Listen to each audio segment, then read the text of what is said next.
Nobody's gonna say this, but everyone is secretly comparing salaries. You are only worth what you are paid. Her name is Seok Hian. She is a HR specialist. Your salary is only as great as how good you can negotiate. Why do we want to peg our self-esteem and confidence and experience or self-worth to a salary?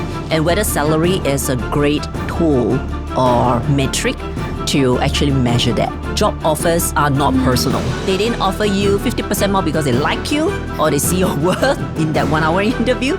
No. Salaried employee is the most artificial and man-made concept on planet Earth. Whether they put in the effort or not, they will guarantee a monthly salary. Yes. And therefore, over time, from a psychological standpoint, it will lead to, if you want me to do more, then you have to pay me more. That kind of reverse mindset. And that is what caused all these illusion or delusions. Your salary is only as great as how good you can negotiate.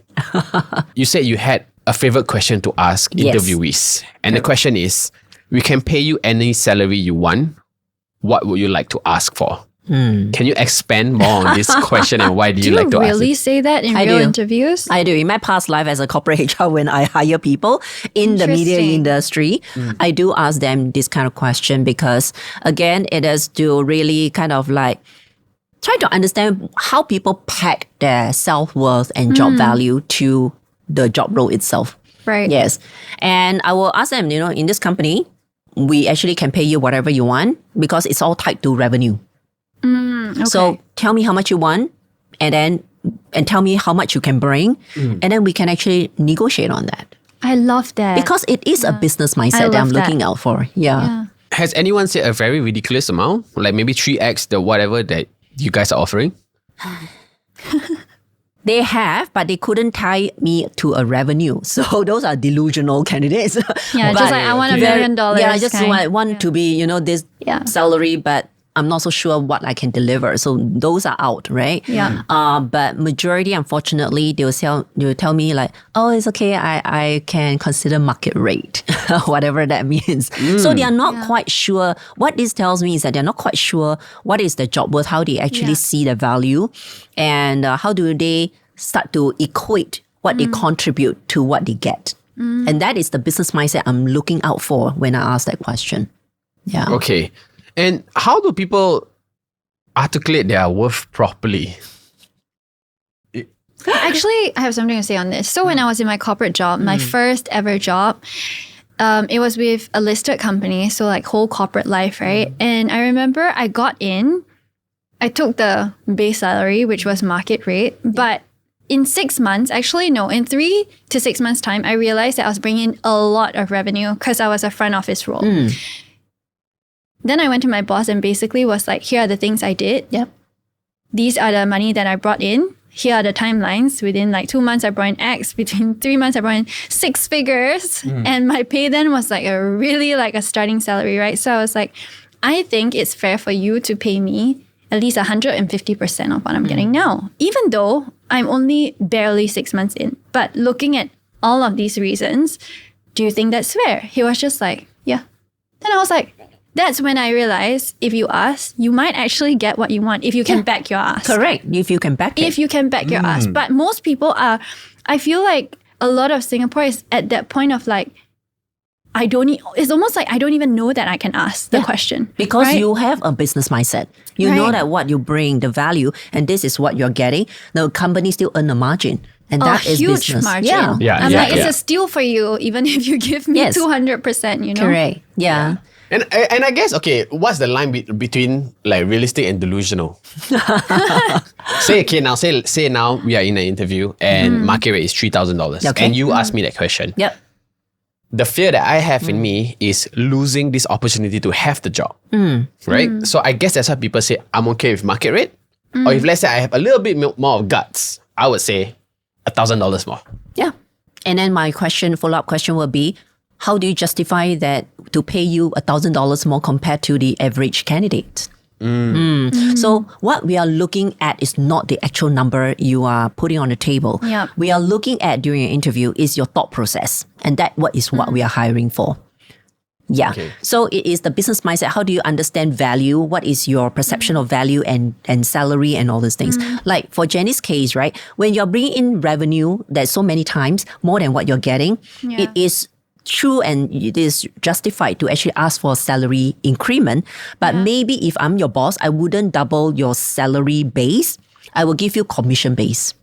Because tomorrow, what if you cannot bring in that revenue? I still have to fork out that fixed cost, which is not healthy for a company. And therefore, from a business management mindset, I need to understand that if revenue fluctuates, my salary should also fluctuate. Yeah. Yes. That's why we can't pay such a high base, but anything that is driven by growth should be on commission based or Performance variable based. performance based. Yeah. For the other side of the spectrum, okay, for people who may not be on this side, you mentioned that most people settle for just market rate, right? So if I were to come from an alternate point of view, I might be like, what's wrong with settling for market rate? There's no right and wrong. What do you think that says about the person? No, basically the person either don't know how to think from a business perspective. They may just want to play safe and I will try first. Because to be fair, candidates have not come into the office or the business to understand how we function. So Yeah. they are also taking some risk. We are also taking some risk, right? So it is just and that is the purpose of probation. It's for both sides to test and try out each other where to see whether we meet each other's expectation and requirements. So there's nothing wrong with market rate. I think market rate is fine. And majority, 99% of the candidates I've interviewed, they actually are okay with market rates. As long as we know that we are a healthy company where we actually pay competitively. Yeah. So that brings me to my next question, which is for the employer side.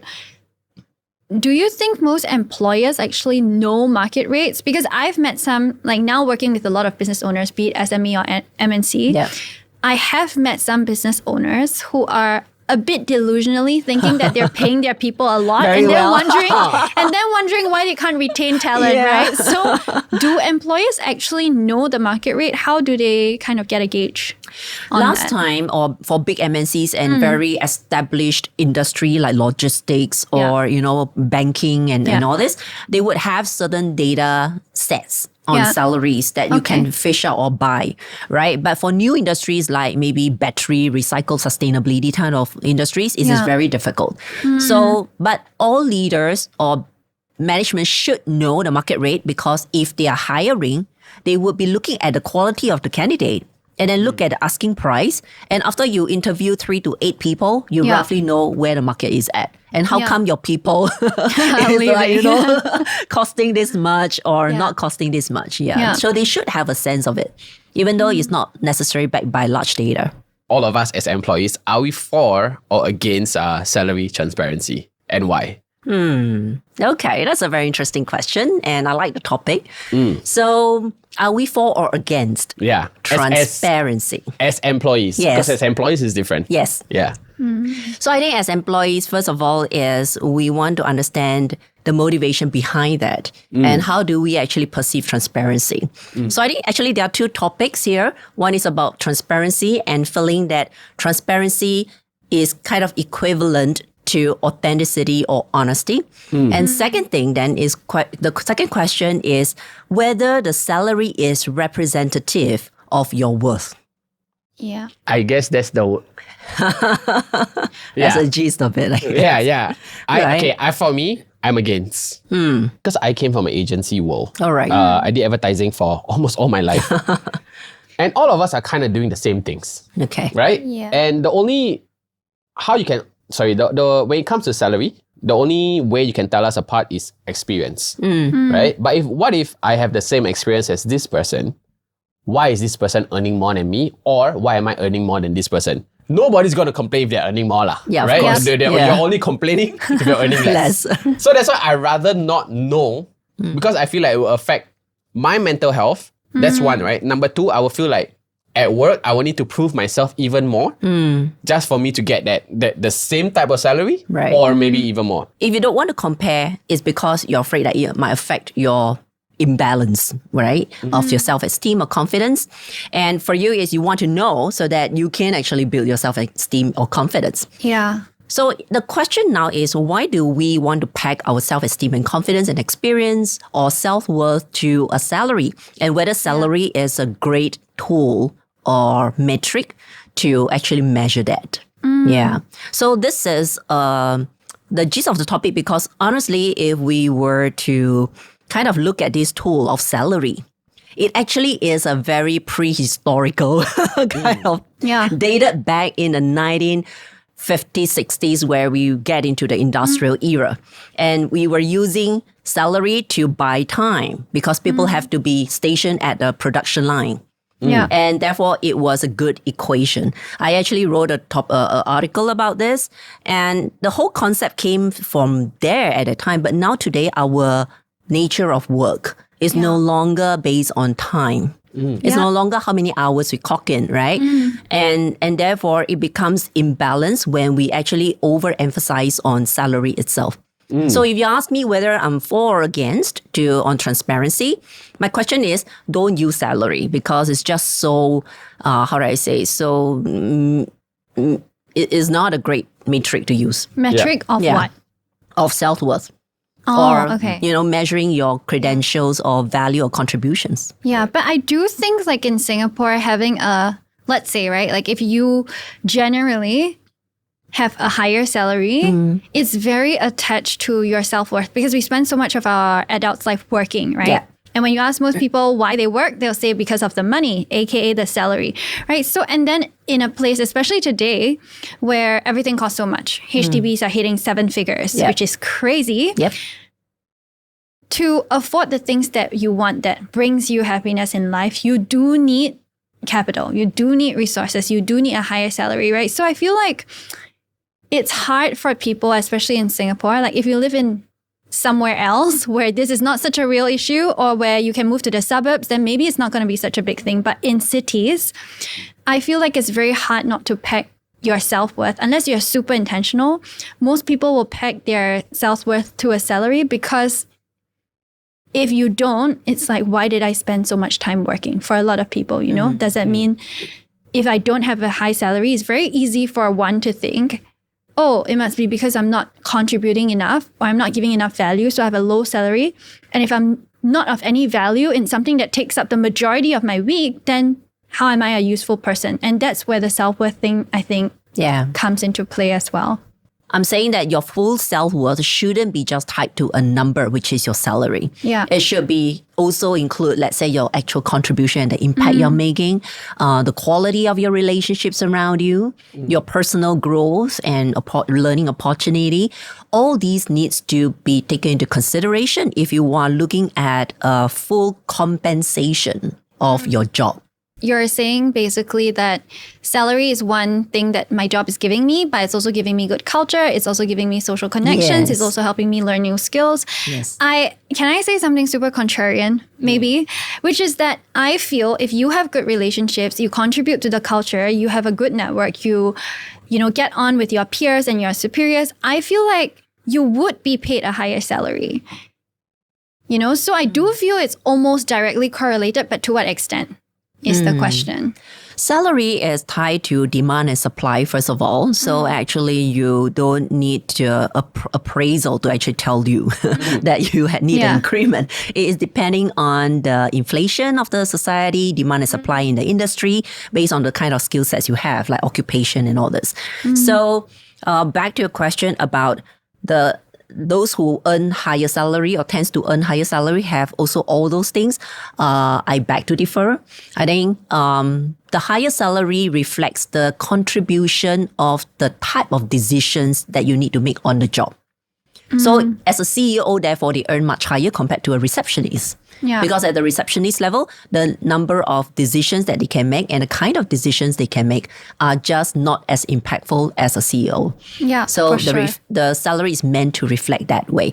But the moment that we put salary as the goal to achieve in our professional lives, we likely will get situation like, people just going for the money, even though they are not happy, they don't enjoy the work itself, and they see it as a reward rather than a responsibility to be in that kind of role in order to earn a salary.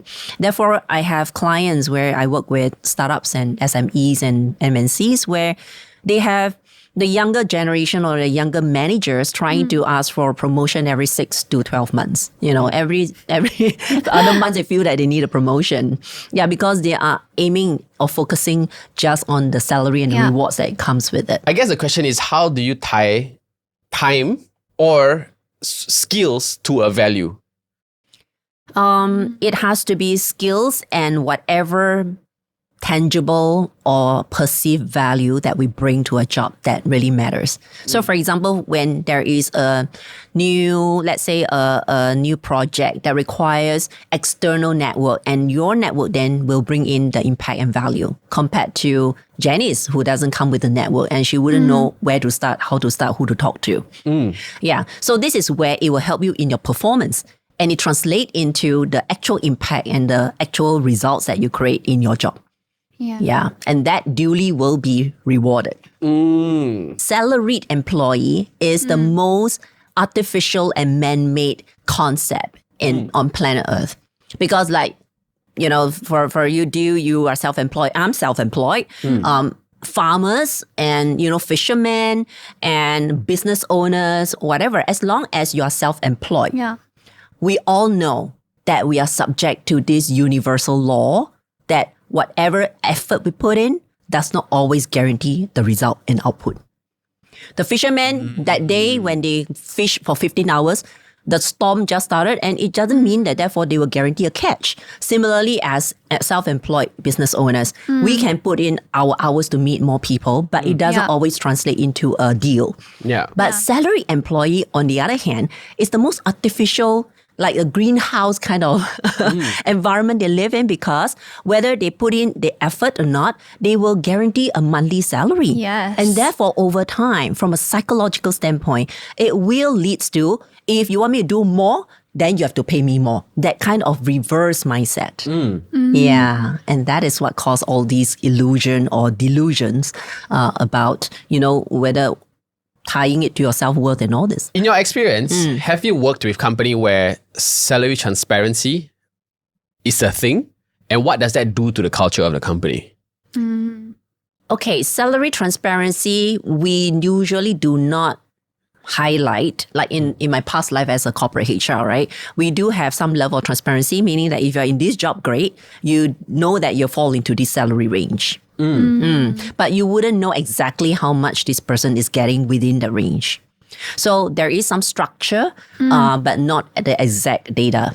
Yeah, so that helps to put in some balance in terms of like psychological balance. That, okay, if you're a higher job grade, you are earning a little bit more, but this is the range, like you're likely to fall into it, and this is my range. And therefore, yes, they will do what Janice is like, okay, then I maybe certain things I'll push it to you because it is beyond my pay grade, so-called, to make that decision.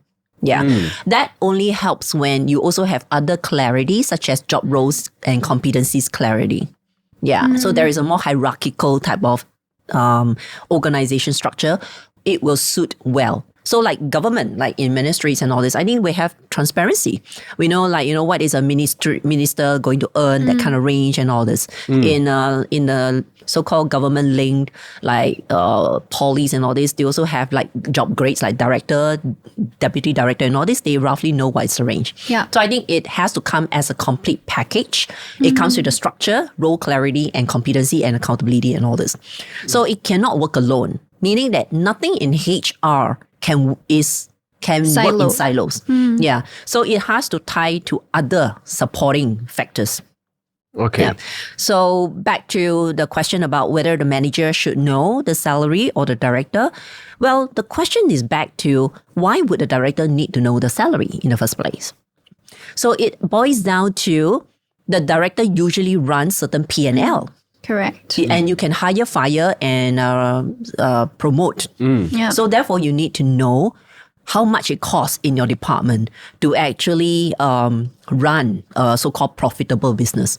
If a manager need to know P&L because they're running certain, maybe a consulting team where they run certain accounts, then they also should know.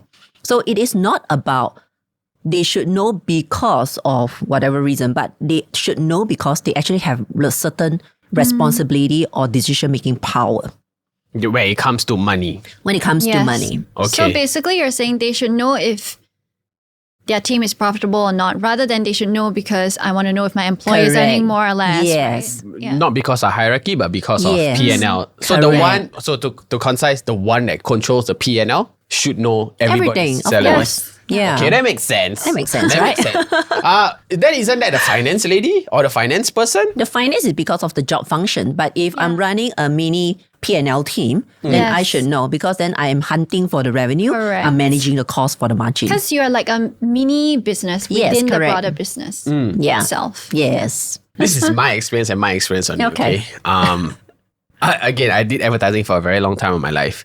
And I never worked for the big advertising agencies. So it might be different for the big ones versus the boutique ones. Okay. And I know for sure the boutique ones don't pay Yeah. market rate, right? And actually, while I say I'm against salary transparency, the only way I knew market rate was to talk to my friends who were working in the bigger agencies, and they told me their salary. Yeah. Then And I'm then like, you were wow, like, I am oh no. heavily underpaid. And look, I actually Googled. That's why you must learn from Janice. I need to Check. stand for the advertising people. Like really, and I know there's a lot of you. I literally just Google, and this is by payscale.com. I don't know how trustworthy is it. Okay. Okay. You can give some gauge. Yeah. Account manager range 49,000 to 62,000. Yeah. Okay. How meaningful is that to you? It's very meaningful. So because most Were you an account manager in your last job? No. Okay. What I did was, and here's the funny part, because essentially it was a sales job. What I did, because Yes. all I did was I did decks and I pitch. Once the project closed, none of my business anymore. Oh, Okay. okay. Yeah, that's Okay. all I did. So technically, it was a sales job. Yeah. Okay. But because agencies, the projects that agencies pitch for, we are talking six figures or maybe even more, right? It's the entire year-long contract. Usually, sales job has a commission. So if I take a commission of that huge project, it doesn't make sense for the agency because on top of that, they are still paying me a salary. Yeah. And that's the line between and that's why advertising agencies, sometimes I feel it doesn't make sense. Because the account directors who are the ones doing the pitch, I feel like they deserve a commission because they are the one closing the project. But what I understand is also from the business side is that the value of the project pays everybody's salary on the team. Yes. Like what you mentioned earlier. So how advertising agency works is that the P&L is dependent on the worth of the project. Yeah. So Yes. let's say it's $1 million project, 5 people on my team, and I'm Correct. paying 200K per person. Dude, I have no more money to spend on advertising. True. Yeah. So that's why that's the sad part of advertising. Yeah. Account executive, account executive. And I'm talking about the fresh grads. If you're going for advertising agencies, account executive is 31,000 to 40K. Can you quick math there for me? That's like 3.5K on average-ish. Okay, and account managers, 50K on the basis of 60K, let's say average. 5K. 5K. I'm telling you. Is that the pay that they get, or you feel it's higher or lower? Lower. Yeah. Oh, really? Lower. I know boutique, that's why I say it's they're very boutique. different, right? Yes. Boutique Okay. agencies, they pay, I don't know, 3K maybe for fresh grads. No? Yeah, or even lesser. Yeah. And that's why, and Oof. Okay. and that's why this whole talk about tying my value, you asking me how much I pay. To me, that is that's a bit of a culture shock to me because I never said in an interview when someone asked me that. I'll be okay. very grateful if someone asked me that. But I feel like, okay, sorry to interrupt. no. I feel like even if you don't ask me, I will still tell you. Like, I am a gem. Okay, here's why. This is my past history. Here's how I can show it to you. And if you were to hire me at this salary that I want, here's what I plan to do. Yeah. So the question then to you, Dewey, is that why didn't you apply for large advertising companies? Because I felt like I wasn't qualified yet. Interesting. Yeah. So, and I know at that point of time, if let's say I do jump into a bigger agency, right, the pay gap is a bit too big. What do you mean? Between what and what? Between a boutique agency and a MNC. Why should that matter? Yeah. I don't know. That's a great question, but it affected me. Let's say, right, your pay is 2.5K, hypothetically. The same job at a bigger company is 5K. It's double. It's a huge difference, right? But for the number of clients that you bring in, you know that you can do that 5K job. Why would you not be okay with, like today, if I'm making $1 million, my business is like, my clients all want to pay me double. I'm like, yes, give me the 2 million, you know? I don't know. Seok Hian, maybe you to tell me what was wrong. Why is that? Is that a common thing that people like prevent themselves from getting a higher pay? Why do you think that is, if it's common? Okay, these are the perceived limiting beliefs, right? Yeah. That you have. You discount yourself, first of all.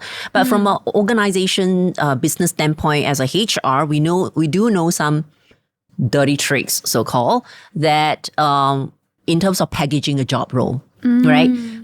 In large organizations, be it advertising or not, Right. because your role is very siloed. You only do a specialized role most of the time because we divide and conquer, we chop it up, right? Yeah. So everybody is specialized in some ways with the intention to make it efficient. If you do the same thing 10,000 hours, you actually get very efficient about it, right?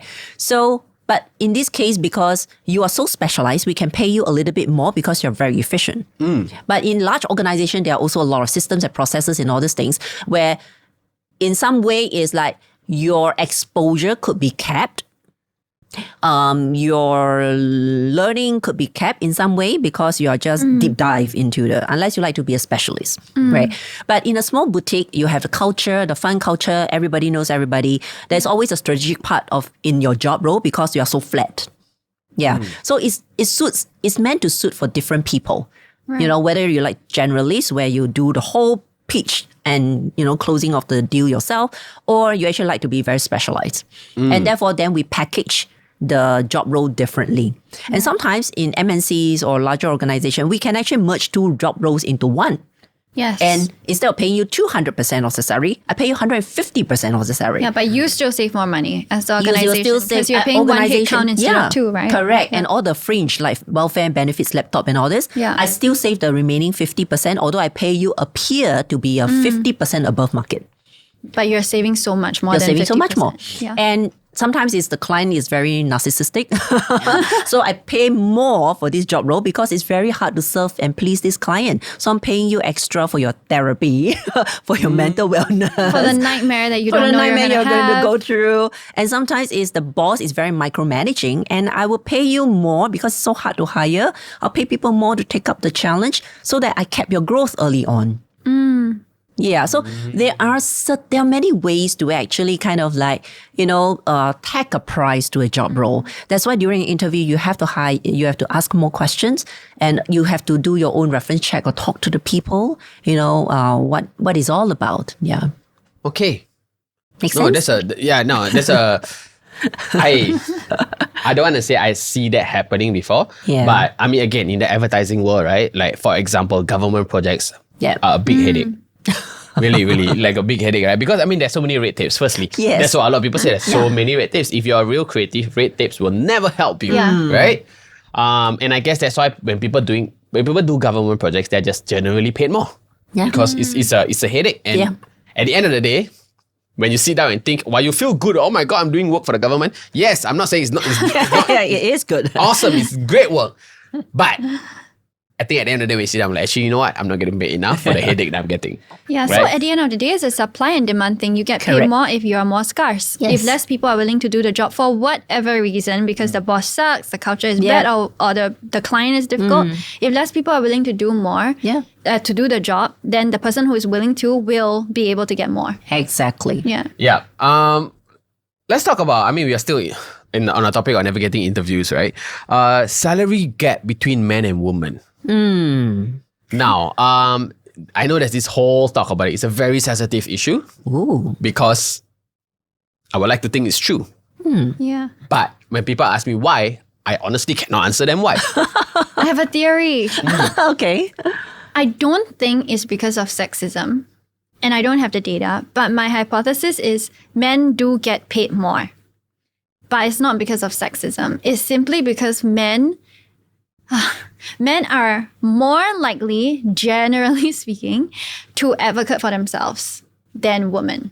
So I feel. they have better negotiating skills. I think it's almost more like the audacity to just speak up. Be like, dude, you're not paying me enough. And maybe it's a gendered thing as well, because historically, men were more educated, men set up businesses, women stayed at home. So because we're only a few generations away from that, right?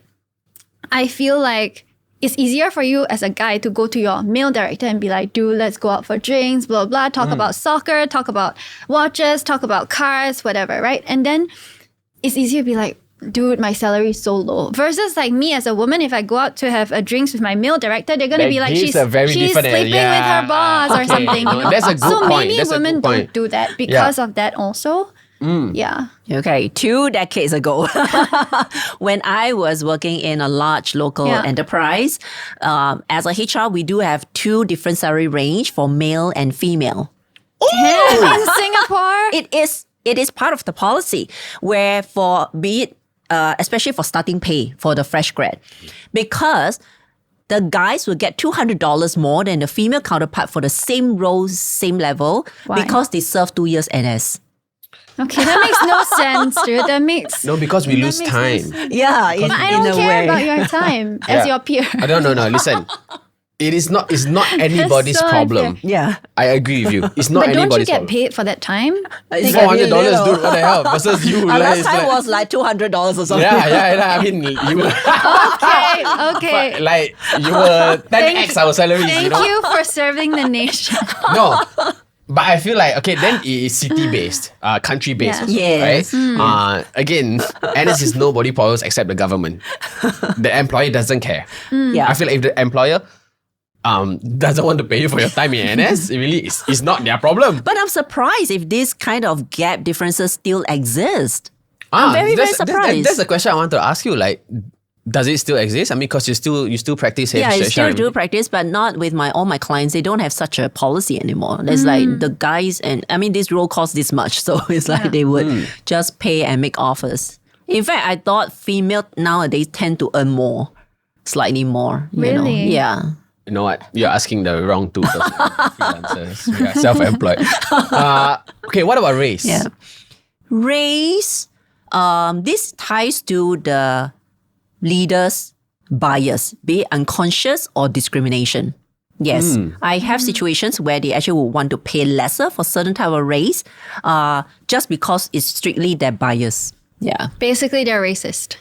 In some way, yes, there are certain perception about certain race and, certain productivity, whatever. Which is so wrong. But like, if I'm not wrong, MOM has a rule, like has a law about when you advertise, you're not allowed to discriminate by gender or race. you are Right? not You allowed can't be to. like, example, Chinese race allowed only unless there's a legitimate reason. Like Yes. this is in a Chinese speaking like Chinese company and you have to constantly go to Shanghai and speak with the clients. Even then- that, we put the skill because you just need to speak fluent Chinese. You cannot assume that Chinese today speak Chinese. Yeah. Oh my goodness. But yeah, that's a good way to protect against correct. sexism and racism in hiring. It has to be job related. There was once I have to hire someone in the media to be a media planner who cannot be a vegetarian because they need to do food tasting for the company. And it's a Okay. fried chicken company. So, Okay. it has to be, and then you have to explain why.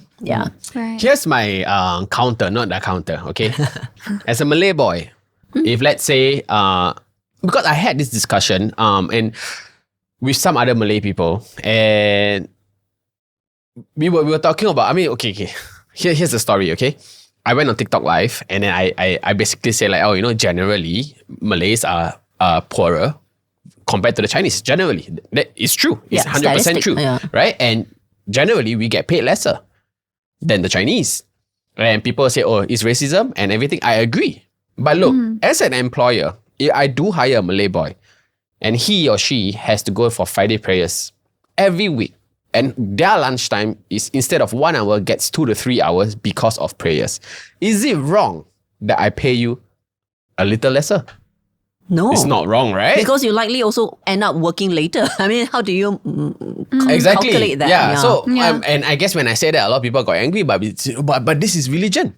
And I said, yes, but we are a multiracial country. It Correct. makes sense. It makes Sense. 100% sense Yeah. because, again, we are like, I'm paying you for your time and your value or whatever it is, right?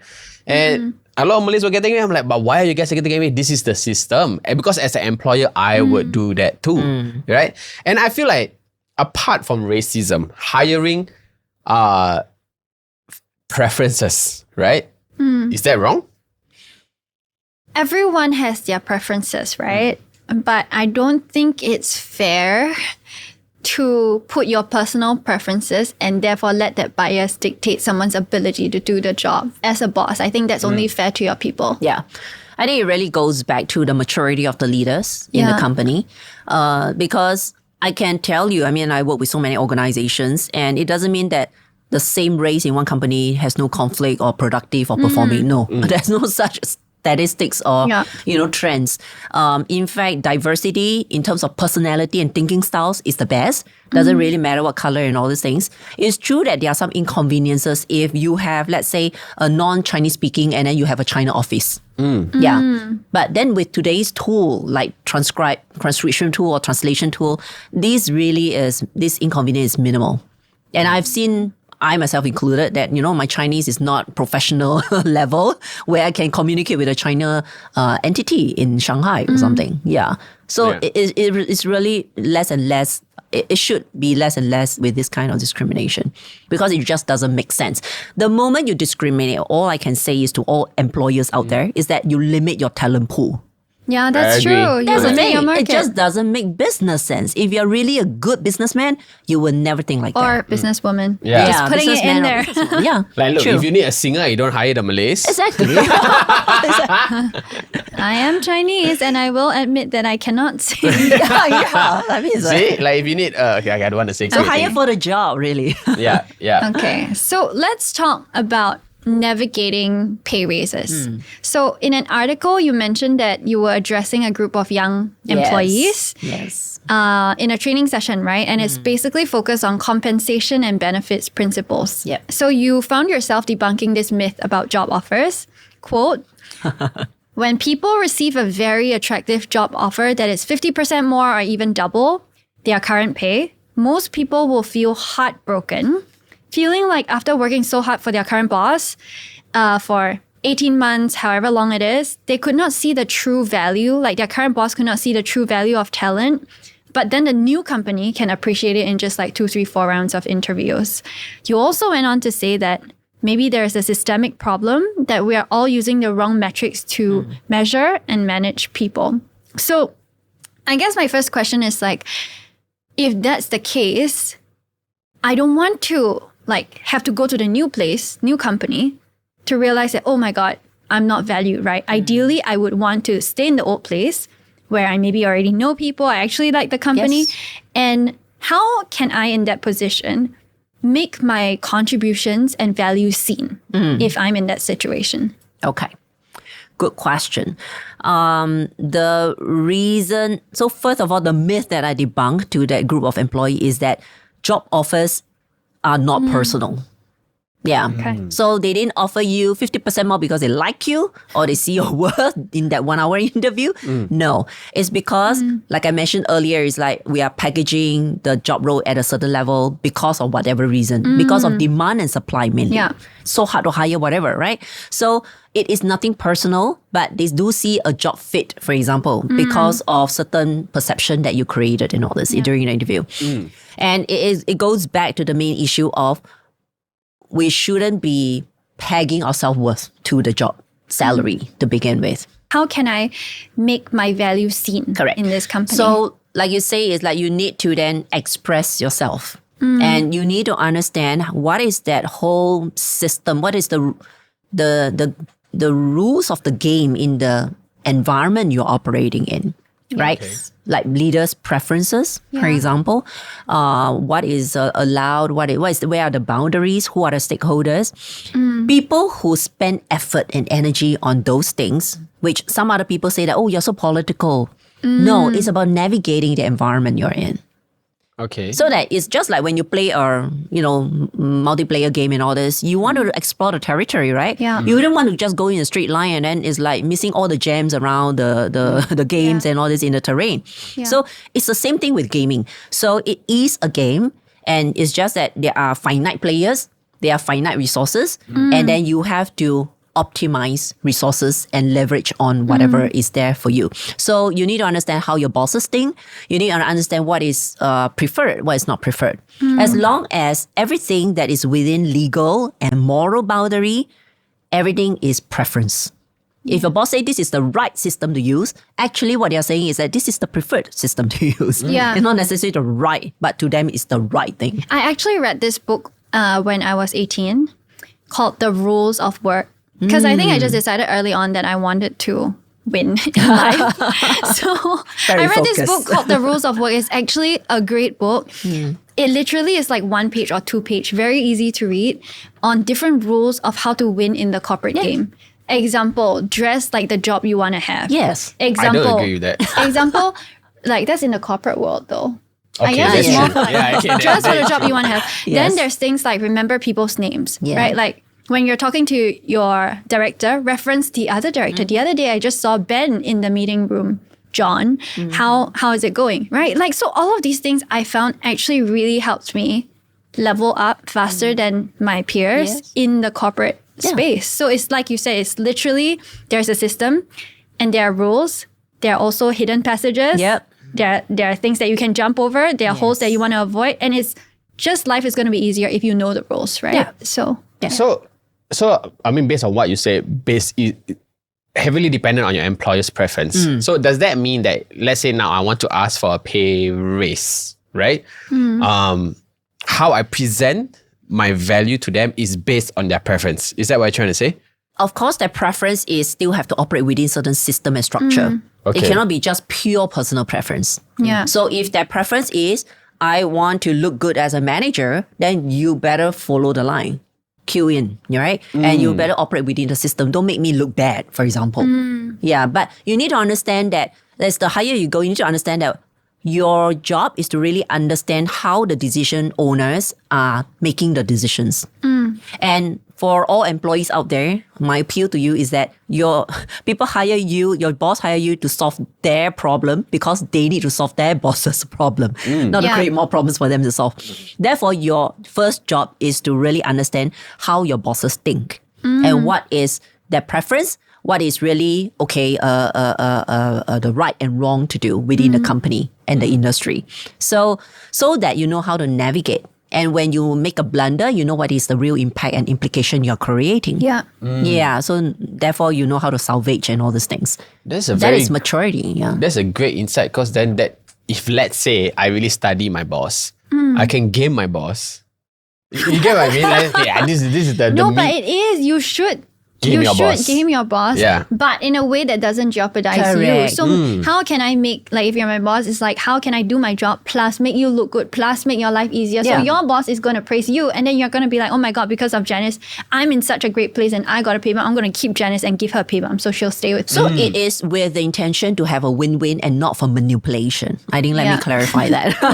Okay. Because manipulation is a short-term thing. It's Yeah. a short game, right? The long game is that how do you learn to manage stakeholders? How do you learn those skill sets? Yeah. When it comes to managing upwards, for example, we are talking about managing that relationship with my authority rather than managing my boss and like walking on eggshells every day and like checking in the weather before I speak up.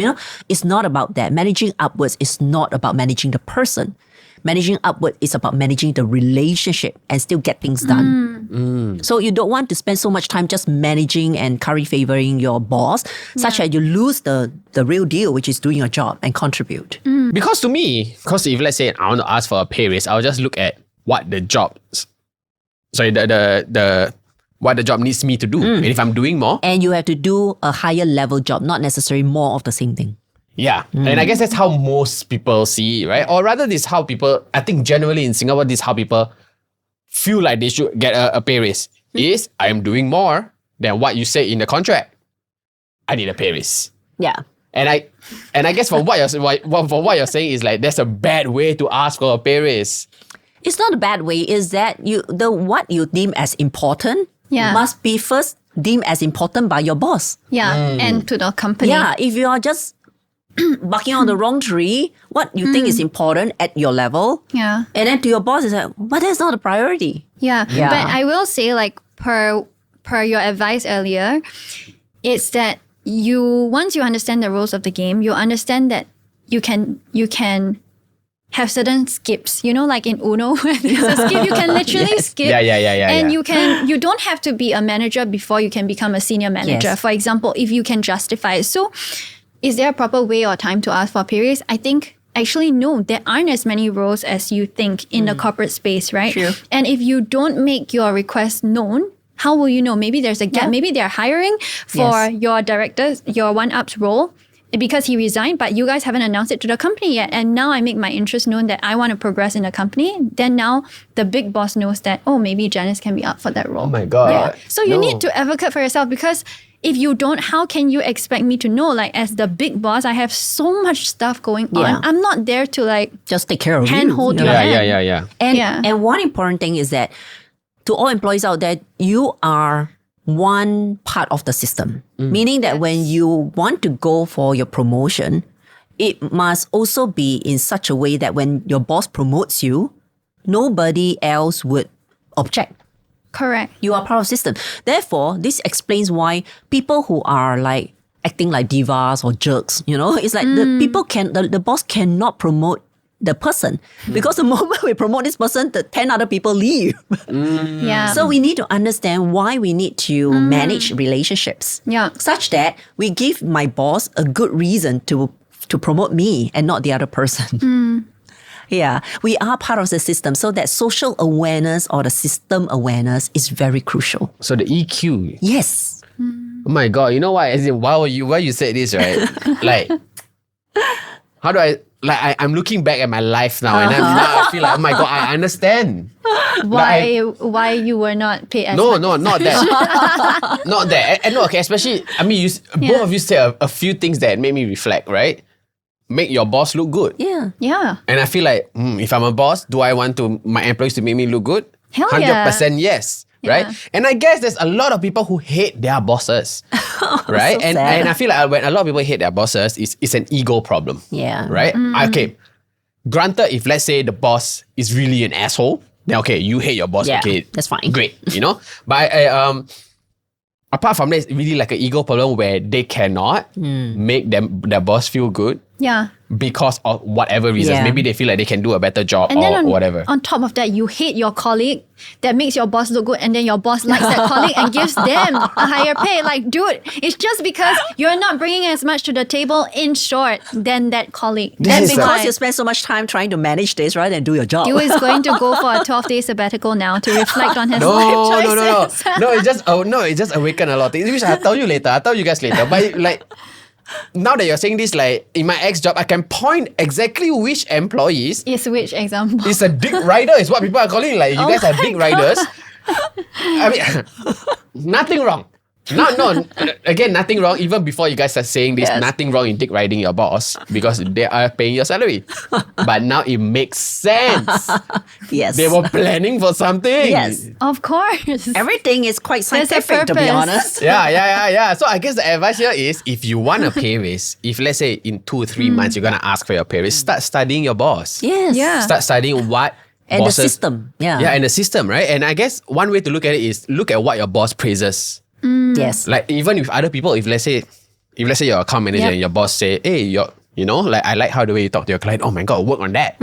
And then if Yes. whatever, oh my God, that's very good advice, Johan. In general, it's about providing value, right? And value is made out of tangible value and perceived value. Sometimes the actual help you can do to your boss could be just minutes writing. You can't really help much, Yeah. right? Because of your experience. But you gave your boss a peace of mind knowing that you follow through on everything he said he want to follow through on. And that is of great perceived value. Yeah. So don't underestimate the actual thing you put on the table, like the actual task you complete and all this. Of course, be meticulous, do some quality work and all that stuff. Yeah. But I think it's also about knowing your boss, understand how he or she thinks, so that you can speak a language. He doesn't need to repeat himself 10 times in order to delegate a task, Oh my God, that's so true. Because my ex-director actually told me before when I was still in a 9 to 5 that because the reporting time for work was 8:30. So to me, it's like I hate tardiness, so I'm always on time. It's a general good life rule to live by. But then there are some people who arrive like 8:45, 8:40, right? And then in one of my appraisals, after the quarterly appraisal, my boss was like, one of your biggest values is that you make the team more productive. I was like, how? It's like because you always arrive on time and it stresses other people to take their job seriously and to be on time. Therefore, everyone's more focused. Like we all start the meeting on time and people take things more seriously. And I'm like, oh my God, I'm such an asset. Give me a pay raise. Look. I'm kidding. No, but that's when I realized something so small, which you might think it doesn't contribute. Actually, for the business, it contributes a lot. At least your boss can quote you. Janice always comes out like, can't you? That's a double-edged sword. Let me tell you why. And you might be familiar with this, Seok Hian. So, I'm going to bleep out the names. So, do you remember? Oh, yes. Okay, so the company that I used to work... Are we allowed to quote names? Oh, he's going to beep it out. I'm going to beep out the name. Okay. So in a company that I used to work for many years ago, right? There's that one person who will report on time and start taking photos of people who don't come on time. Okay, and then report to the boss. I know you didn't do that, but that's why I say it's a double-edged sword. Because the entire office is gonna hate your ass, I tell you. And look, the person did not get a pay raise. The person got a whole office hating her. No, but she doesn't know how to play people. If that's the case, I will go and I'll be like, guys, in my team, do y'all want coffee?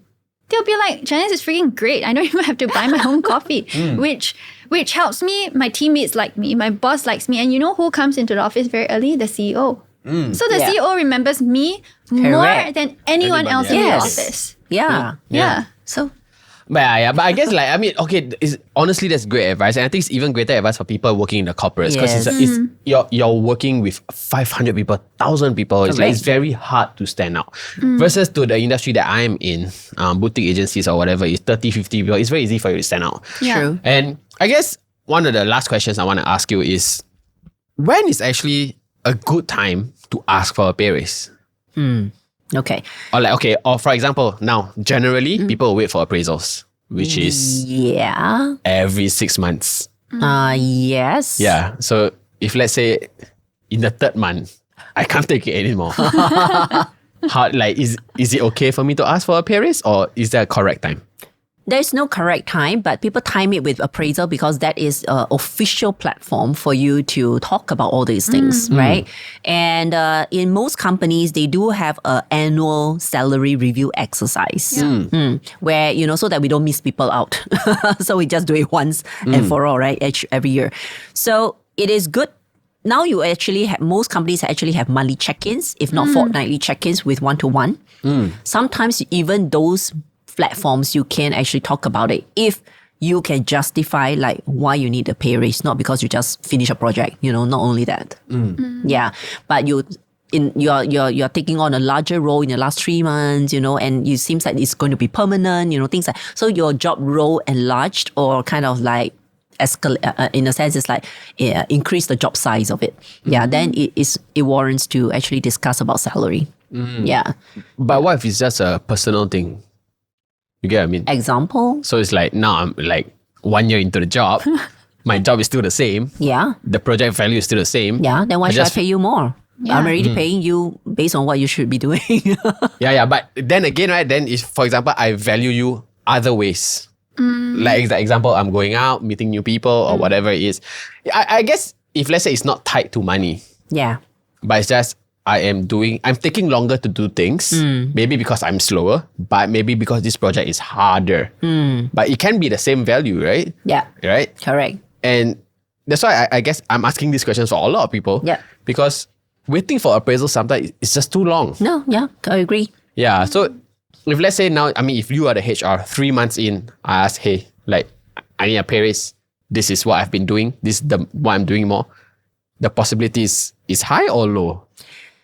You actually touch on a point or concept in compensation and benefits that is called rewards versus recognition. Okay. So rewards is based on the actual output performance that employees contribute and therefore bring the actual value. And so this is based on leaders or organizations' expectation or standard. Meaning that if you hit this, you get. If you don't hit, you don't get. KPIs. Like KPIs. That's why we have OKRs or KPIs. And that is when it comes to monetary reward. But when it comes to this project is super difficult, the client is super nasty, I have to stretch myself, I have to take night calls and all this. It is based on effort, but just to do the same project, then the boss should be recognizing you, not necessarily rewarding you. Make sense? Because you are doing way beyond your comfort zone or your so-called job scope or whatever. So you're putting in more effort. The problem with organization is that they reward effort, and that is where the hell break loose. It's a Pandora's box. Because what is easy for you to do, to manage a client, because you are maybe like brother with the client, can be harder. Can be hard for another person. And if I start to reward you based on how easy or how hard you do to manage a client, then you as a high performer who does it so easily, you're going to say that what is this? Just because the person spends so, because the person is incapable, and now you're rewarding incompetency. You see the difference?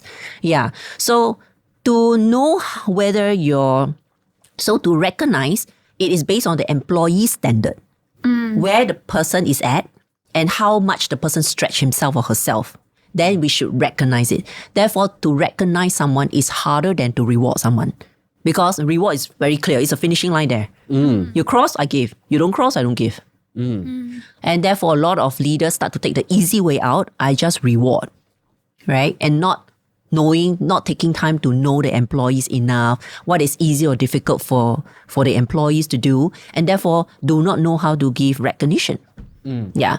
So back to your question, if what you feel is that actually your effort, your stretch zone, you are being stretched in many ways because of this project, but the project actually is just the same value as any other project, you should be asking for recognition, not reward, not pay raise. But Make what sense? does recognition give me? The recognition means that you know you're growing. It gives you growth. It lets you know that, I guess from an employee perspective, it lets you know that I'm doing something good, that my boss actually does see the work I'm putting in. Yes. And ideally, the boss might even explain to me that this project, we're just unlucky to get such a difficult client. Yes. I see all the work that you're putting in. And now I can trust you, for example. Yeah. So, and also, you know what, on a deeper level, I would argue that we're all working for recognition anyway. Like most people, they want money to buy a nice car so that they can impress people. So when someone calls you up in front of the whole company and say, good job, you are the best something in front of the whole company, right? You feel good. Your bosses are there. Your boss's peers are there. Like the whole company knows that you did something great. It actually, I think, has a bigger effect on someone than just $200 more for your late night. $200 more, it lasts you 3 days, maybe. Yeah, right? recognition the goes a long way. shookness will last 3 days or 3 weeks maximum with an increment. Yeah. But recognition can be remembered for life, and it can be a motivation. But I'm not saying that, therefore, just go cheap way the recognition and don't reward. No, recognition because it is the effort to stretch and grow. Ideally, in the situation, is where the person would therefore translate into performance. Therefore, then you duly reward the person. Yeah. If you keep on recognizing the person work very hard, stretch in all ways, and still not achieving the rewards, it's a job fit issue. Yeah. The person is just not suitable for that job role. Yeah, Then, agreed. I guess the question is, how do I ask for recognition? You can say that, I put it was extremely difficult for me and all those things. Is that, what do you think, boss? What do you think? Because usually the boss will just say, thank you for your service. Yeah, No? then for all the bosses out there, please get time to, know your people very individually. Yeah, it's just like praising a kid in a way. Yes. It's like when your kid cleans their bed every time and their sibling is not doing it. When you don't praise them, why would they do it anymore? You Why need would to they know the push kid. If the themselves? Yeah. kid has OCD and just because he can't stand it or she can't stand it and have to clean it, then you don't praise. But you kind of should praise if the person is really taking the initiative, being responsible, wanting to make you happy, for example, wanting to do the duty, then you should do that. So therefore, knowing the person is very crucial. Yeah. Both ways also, huh? Both ways. And therefore, that's why a lot of bosses nowadays, they struggle to retain people and they don't know why. A lot of time it's because you just have a very transactional relationship with your employees. Yeah. Yeah. Whatever they do and you just take it for granted and say, oh, okay, thank you. That's it. This is making me feel like doing a 1 month trip back to the corporate world just to apply a few things, see if it works. No. I'm with you. Like, now I understand. Let's game you. Let's put all these theories to the test. I'm gonna game you, fam. 100%. Like now I'm gonna be the teacher's pet. I'm gonna be the bootlicker, and then just see. You do know this is a public video, right? Like, I know, but they will forget. Where I want to go into is career progression, right? So as employers, in an interview, let's say, should we be open about the person's career progression or should we not be open about it? What do you mean by career progression in this case? What's your understanding? So, for example, I'm interviewing Janice. Okay. Her salary is $3,000. I said, okay, if you're going to work here, I mean, I feel a good interviewee will ask, how do I get promoted? And what's the promotion range, right? A good interviewee will ask this. When the interviewee asks, should the employer answer or not? Ideally should answer. And especially if you're hiring the Gen Zs and the later millennials, you should also prepare for these kind of questions because it is a concern, right?